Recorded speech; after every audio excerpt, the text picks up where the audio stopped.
pumasok ka sa aking puso bilang Panginoon, tagapagligtas ng aking kaluluwa at may-ari ng aking buhay.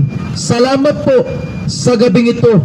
Isulat mo rin, Panginoon, ang aking pangalan sa aklat ng buhay upang sa iyong pagbabalik o kung kunin mo na ako yung makasama sa buhay na walang hanggan sa pangalan ni Jesus. Salamat po sa iyong salita sa pangalan ni Jesus.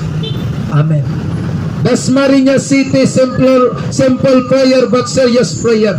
You know why? Hindi po lahat ng tao anak ng Diyos. Sabi nila, anak ako ng Diyos. Ikaw lang may sabi noon.